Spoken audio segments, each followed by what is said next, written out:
맹렬히 요동치는 전투 본능. 공포에 질린 히로시마.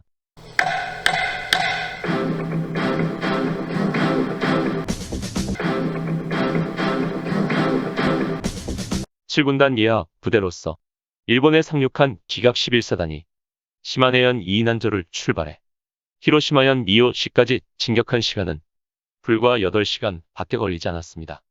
야마구치현에서 두 팀으로 나눈 기갑 8사단은 특전사 병력 5천을 묶어 부대 하나를 야마구치현 남쪽 야나이시로 보냈으며 다른 하나는 이와쿠시니를 관통해 다연장 로켓포의 방어선이 무너진 오타케시를 지나 하스카이지시 서쪽 8km에서 멈췄습니다. 이거 뭔가 이상하지 않나? 사단장이 최대령에게 물었습니다. 저항이 이렇게 없을 수 있단 말인가? 확인해 보겠습니다. 최대령이 뒤쪽 누군가에게 손짓했습니다. 중사 계급을 단 병사가 달려왔습니다. 전방 상황은 어떤가? 드론에 나타난 상황으로는 특별한 특이점은 발견되지 않았습니다. 정찰 드론 부대 박중사가 대답했습니다. 사단장이 고개를 저었습니다. 아니야. 우리가 뭔가 놓치고 있는 것이 있어. 인근 지도를 보자. 태블릿으로 현재 위치와 주변을 살피던 사단장은 바다 건너 이스쿠시마 섬을 손가락으로 짚었습니다. 이곳이 대략 육지에서 2km 정도 떨어진 곳이고 우리하고 거리가 직선거리로 7km 떨어진 것 같은데. 사단장이 중얼거리듯 말했습니다. 이봐 최대령. 네 사단장님. 드론을 띄워 이 섬을 철저히 파악해보고 참모본부에 연락해 위성사진 보내달라 하고 자주포를 방열해놓고 조준하라고 해. 아무래도 이곳이 찜찜해. 우리가 조금 더 진격해. 이 섬을 우측 후미에 두게 될 때 이 섬에서 다연장 로켓이나 자주포 공격을 받으면 심각한 피해가 날 것이야. 참모들이 분주히 움직였습니다. 이 신문의 K9 자주포가 지역을 나누어 미스쿠시만 섬을 조준했고 바로 사격할 수 있도록 방열했습니다. 이 중령이 사단장에게 말했습니다. 만약 적이 있다면 우리가 상륙하지 않는 한 다연장 로켓 구령이 더 효과적이지 않겠습니까? 사단장이 고개를 끄덕이다가 말했습니다. 더 효과적이겠지. 그런데 명색이 기갑부대인데 포도 좀 쏴봐야 될 거 아냐. 이게 무슨 탱크 타고 자주포 타고 드라이브 하자고. 일본에 온 것도 아니고 말이야. 그리고 가성비라는 게 있잖아. 가성비. K9 포탄과 가격을 비교해보라고. 하스카이지시에 있던 자위대 병력 500명은 장갑차 3대와 탱크 2대 자주포 3문을 가지고 히로시마시 중심에 있는 원폭돔에서 북동쪽 오타강 강가로 후퇴해 포진해 있었습니다. 그리고 사단장이 의심한 이스쿠시마 섬엔 200명 정도의 해병대 병력과 자주포 5문, 다연장 로켓 2문이 있었습니다. 섬이 있는 바다는 히로시마만이라 불렸는데 군사적으로 매우 중요한 해역이었습니다. 해상자위대가 홋카이도로 지원 가지 않았다면 여기 히로시마만의 이지삼 한 척과 잠수함 2척, 구축함 3척과 초기함 4척이 인근 지역을 순찰하고 드나드는 곳이었습니다. 이지삼 한 척과 구축함 1척, 초기함 2척이 홋카이도로 지원 가는 바람에 지금은 구축함 2척과 초기함 2척, 고속정 5척이 항구를 떠나 항구 아래 니노시마섬과 이스쿠시마섬 사이에 은신하고 있었습니다. 해상자위대 잠수함은 히로시마만에 한국군 군함 진입을 감시하고 있었습니다. 해상자위대 구축함에서 작전 회의가 열렸습니다. 한국군이 진격을 멈췄습니다. 구축함 함장이 부관에게 보고를 받았습니다. 우리를 발견한 것인가? 이스쿠시마 섬이 우리를 가려주고 있습니다. 아마도 다른 이유가 있을 듯합니다. 부관이 대답하자 함장이 말했습니다. 섬의 해병대와 긴밀히 연락해야 한다. 한국군은 산여 자동차 도로를 타고 동진 중이고 4차선 도로 안에 갇힌 한국군은 도이시카와 마을을 벗어나는 순간 해병대와 우리 구축함의 집중 포격을 받을 것이다. 아마도 몰살당할 것이다. 부관의 얼굴에 긴장감이 감돌았습니다. 육상자위대가 너무 허약했어. 해상자위대가 지키지 못하면 속수무책이라니. 함장은 탄식하듯 중얼거렸습니다. 이스쿠시마 섬에서도 숨을 죽이고 있었습니다. 서로 포격전을 할 경우 선제 공격이면 피해를 강요할 수 있지만 한국군이 기갑 병력의 수가 너무 많았습니다. 탱크를 제외하고도 자주포 20문과 다연장 로켓이 8문이라니 해병대 대대장은 어이가 없었습니다. 중요 군사기지인 히로시마현의 모든 기갑 전력보다 6배나 많은 한국군 전력이 오타케시를 지나 이스쿠시마 섬 앞을 지나려 하고 있습니다. 왜 멈춘 걸까? 우린 조금도 움직이지 않았는데. 일본 해병대 대대장이 중얼거렸습니다. 합참으로부터 위성사진을 받아본 사단장은 고개를 저었습니다. 특이 사항이 없다. 아니야. 사단장의 전투 본능이 맹렬히 꿈틀거렸습니다. 드론 정찰팀 불러 결과를 확인해. 최 대령에게 사단장이 말했습니다. 최 대령이 몸을 돌려 손짓하려다 멈칫했습니다. 드론 정찰부대 박 중사가 달려오고 있었습니다. 사단장님께 보고 드립니다. 박 중사가 드론으로 촬영한 동영상을 틀었습니다. 이스쿠시마 섬 동쪽에 신사가 있습니다. 이 신사 동쪽 해안과 산기슭 사이에 기갑으로 보이는 물체가 적외선에 잡혔습니다. 그 인근의 군부대로 보이는 막사도 보입니다. 연문 정도인 것 같은가. 정확하지는 않지만 자주포 5문 정도로 보입니다. 사단장이 선을 그으며 말했습니다. 이 위치에서 가장 사격하기 좋은 곳이 도이시카 마을을 벗어난 이 지점이군. 고가 도로는 아닌데 고가 도로 형태이니 이곳에서 포격당하면 피할 곳도 없겠지. 박 중사가 말했습니다. 사단장님 여길 보시면 말입니다. 박 중사가 비디오 화면을 앞으로 넘겼습니다. 바다가 나오더니 작은 섬 뒤에 붙은 구축함 두 척이 보였습니다. 이것뿐인가? 사단장이 물었습니다. 비디오를 조금 더 돌리자 초기함이 나타났고 움직이지 않는 고속정의 모습도 보였습니다. 현재까지 찾은 것은 이것이 전부입니다. 박 중사. 네, 사단장님. 드론 정찰부대가 8사단을 살렸다. 수고했다. 최 대령이 물었습니다. 좌표는 어떻게 되나? 박 중사는 좌표를 적은 종이를 건넸습니다.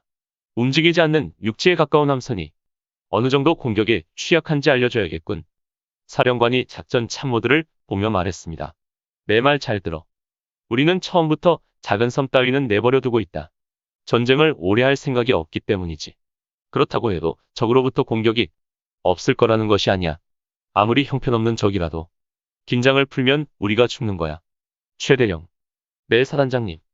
섬에서 발견된 자주포 위치를 중심으로 반경 2km를 쓸어버려. 네, 사단장님. 이중령. 네, 사단장님. 다연장 로켓 구룡으로 해상 자위대를 박살내야 하는데 현재 위치에서 요격하기가 함선을 가로막고 있는 섬 때문에 어렵다. 어떻게 해야 하나? 섬은 다연장 로켓 구룡으로 공격하고 함선은 성을 타고 넘을 자주포로 공격하면 됩니다. 목표물까지 최대 사거리가 12km라면 곡사하기엔 최적의 조건입니다. 사단장이 고개를 끄덕였습니다.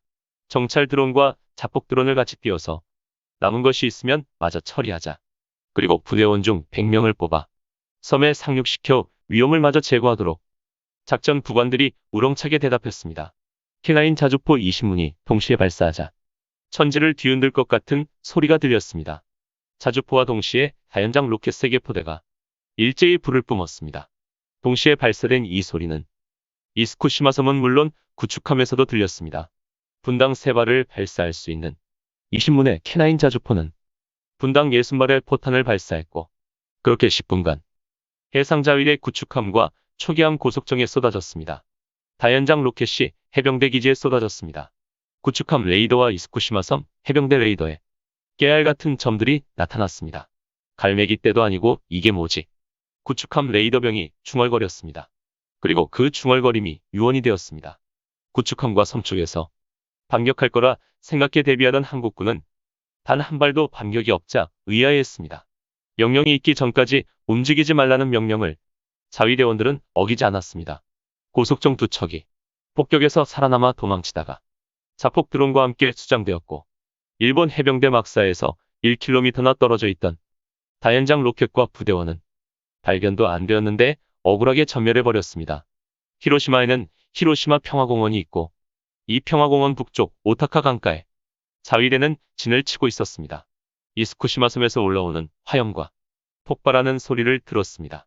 오타카 강의 자위대 진지에서는 이스쿠시마 섬의 해병대와 구축함과 통신을 시도했지만 연락이 되지 않았습니다. 한국군이 목표 지점으로 오면 세 군데서 집중 공격하기로 했던 작전은 그렇게 허무하게 끝났습니다. 정찰 드론 영상으로 폭탄이 투하된 곳을 보았습니다. 세계 역사상 자주포로 구축함을 침몰시키건 내가 처음일 거야. 그렇지 않은가? 사단장이 웃으며 말했습니다. 그동안 한국군 점령지에서 SNS에 올라온 여러 사진과 동영상을 보면 일본인을 해치기는커녕 다부진 몸매에 훤칠한 키, 딱 벌어진 어깨의 한국군이 다정하게 일본 시민과 사진을 찍고 라면 가게에서 라면도 사 먹고 하는 그런 모습만 보았던 히로시마 시민들은 엄청난 포격전에 순식간에 공포에 휩싸였고 지진과 자연재해가 일어나면 피난하는 장소로 도시를 비우고 집결했습니다. 무슨 일이 생기면 그곳으로 피난하라고 교육된 일본인은 전쟁과 자연재해를 구분하지 못했습니다. 그 많은 시민이 채 3시간이 되기 전에 도시를 비울 만큼 피난 훈련이 잘 되어 있었습니다. 그러나 그 피난민들에게 물과 비상식량과 담요를 나눠주고 안내해야 할 공무원과 위기대응 자위대원은 없었습니다. 제법 큰 도시인 히로시마 시내에는 자위대 병력 500명이 장갑차 3대와 탱크 2대 자주포 3문을 가지고 히로시마를 관통하는 오타강 강가에서 한국군을 상대하기 위해 기다리고 있었습니다. 개전 3일째 밤이 찾아올 무렵 기갑 8사단은 텅 빈 히로시마로 입성했습니다. 특전사 대원 중 1,000명은 장갑 차량과 함께 히로시마 초입에 있는 니시고에 진입했으며 사단장과 나머지 병력은 도로를 따라 아사미나미구로 진입했습니다. 작은 산이 많은 히로시마시 특성에 정찰 드론팀은 정신없이 드론을 날려 혹시 모를 자위대를 찾으려 했고, 특전사 대원들은 12명씩 소대를 만들어 드론 정찰팀과 실시간 무선으로 통신하며 히로시마시를 장악해 갔습니다. 시가전이 예상되어 잔뜩 긴장했지만 시가전은 발생하지 않았습니다. 아사미나미구에서 오타강을 건너려면 낮은 산을 따라 도로를 돌아야 했습니다. 사단장은 산을 돌기 전 부대를 세우고 산 정상으로 정찰병을 보냈습니다. 산 정상에서 시가지 건너편을 살피고 혹시 모를 산속의 자위대를 소탕하기 위함이었습니다. 드론 정찰부대는 산 곳곳에서 상당수의 사람들이 모여있음을 발견했고 그 장소를 포위하며 도착한 특전사 대원들은 겁에 질린 눈으로 바라보는 히로시마 시민들을 발견할 수 있었습니다. 특전사 대원들이 총을 내리고 겁에 질린 시민들에게 해치지 않는다고 말하고 안심시키려 애를 썼지만 언어가 달라 제대로 전달이 되지 않았고 영어로 말해도 알아듣지 못했습니다. 그런데 뜻밖의 한국어를 아는 젊은이들이 있었습니다. 그들이 통역을 하기 시작했고 히로시마 시민들은 그제야 안심했습니다. 정찰 드론 부대가 오타강 건너에 있는 자위대를 발견했고 밤이 찾아왔습니다. 한국군은 시내 상가 문을 부수고 노숙 대신 여장을 풀었습니다. 사단장님 어떻게 할까요? 사단장이 최대령을 바라보았습니다. 뭘 어떻게 해? 내가 돌봐줄 거 아니면 모두 집으로 돌아가라고 해. 한국군은 일본 시민을 해치지 않는다고 말하고 네, 사단장님. 최대령은 명령을 하달했습니다.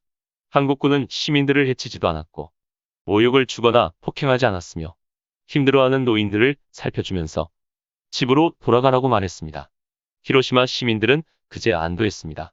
집으로 돌아가라고 특전사 대원들이 말하자 대부분은 돌아갔지만 무소원이 함께 있고 싶다는 이상한 시민들 때문에 곤욕을 치러야 했습니다. 오타강에 주둔한 자위대는 밤이 되었는데도 한국군의 동향에 대해 기본적인 정찰도 하지 않았습니다. 정찰할 필요가 없었습니다. 피난처에서 돌아온 시민들이 말해 주었습니다. 잘생겼다, 멋있다, 매너 있다. 함께 사진도 찍었다 등등의 말을 들었습니다. 한 자위대원이 참지 못하고 소리쳤습니다. 그들은 우리 일본을 침략했고 자위대원들을 폭격으로 죽인 살인마들입니다. 시민들이 악마들에게 속고 있습니다. 제발 정신 차리십시오. 그 말을 듣던 아주머니가 함께 있던 일행에게 말했습니다. 그들은 우리를 해치지도 않았을 뿐더러 자위대는 우리를 보호하려 아무도 오지 않았는데 우리가 왜 그들을 미워해야 하지? 다른 아주머니가 자위대원을 위아래로 보다가 고개를 돌리며 말했습니다. 저 얼굴과 저 몸과 너무 달라. 아주머니들이 웃으며 떠났습니다. 한국군이 히로시마에 진입했다는 소식은 SNS를 통해 빠르게 알려졌습니다. 군복을 입은 현빈님이 단체로 강림이라는 특전사 5명과 찍은 사진이 올라왔으며 전쟁 중임에도 전쟁으로 받아들이지 않는 이상한 일본 시민들을 대변해주고 있었습니다. 블링컨은 서찰을 바이든에 건넸습니다. 바이든은 서찰을 보고 난 뒤 다른 참모진들에게 읽어보라며 건네주었습니다. 미국이 휴전을 중지하면 한국이 거절한다는군. 재미있지 않나? 그런데도 휴전을 중지해달라는군. 중지하면 거절할 테니 하지 말라고가 아닌 휴전을 중지해라. 거절할 것을 알면서도 말이지. 바이든이 웃으며 말했습니다. 설리번이 고개를 갸웃하면서 블링컨을 보았습니다. 별다른 이야기는 없었습니까? 블링컨이 말했습니다. 중요한 이야기이고 매우 민감한 이야기가 있었습니다. 말해보게. 바이든이 말했습니다. 오키나와 섬과 섬에서 서쪽으로 연결된 작은 섬들을 미국령으로 복속하길 한국이 원하고 있습니다. 상당한 충격을 받은 듯 서로서로 바라보았습니다. 그리고 한국은 현재 점령지인 규슈, 야마구치, 시마네현을 일본에 다시 넘겨줄 의향이 없습니다. 개전 4일째 되는 날부터는 일본의 주요 다리를 폭파한다고 했습니다. 블링컨의 말이 끝나자 바이든이 말했습니다. 한국과 마주본 해역이나 서쪽으로 일본 영향력을 아예 없애려는 심산이군. 한국 육군에 비하면 일본 육성자위대야 어린아이 같고 그나마 있던 기갑이나 미사일 전력도 개전 첫날 대부분 날아가 버렸는데 이상하군. 다리를 폭파하면 한국군 진격은 어려워지고 일본이 오히려 시간을 벌 텐데. 바이든이 고개를 들고 말했습니다. 일본 정부에 다리 폭파 계획을 알리고 한국 정부에는 다리 폭파를 일단 멈추라고 말하게. 일본에서 뭔가 말을 하겠지. 블링컨이 바이든 집무실에서 나가 즉시 연락을 취했습니다. 일본 지도를 보면서 국방부 장관 오티스가 말했습니다. 다리를 폭파한다는 계획은 일부러 전선을 만들려는 것 같습니다. 한국군과 일본군이 대치하면 어차피 일본의 전력으로 한국군을 공격하긴 어렵고 한국군이 진격을 멈추면 소강 상태가 되고 휴전을 하든 종전을 하든 국경선으로 주장하려는 전략인 듯 싶습니다. 오티스의 말이 끝나자 경제학 석사 출신 사키 대변인이 말했습니다. 전국 주요 다리를 끊어버리면 일본의 지리적 특성상 전쟁이 바로 종결된다 해도 일본 경제는 수직으로 내려갈 것입니다. 바이든이 손가락으로 책상을 쳤습니다. 그 편지에 말이야. 일본이 되돌아가고 싶어하는 군국주의 시절이 영원히 생각나지 않도록 만들어주고 싶다는 것이 전쟁으로 다 부숴버린다는 것이 아니라 바로 그런 뜻이군. 오티스가 말했습니다.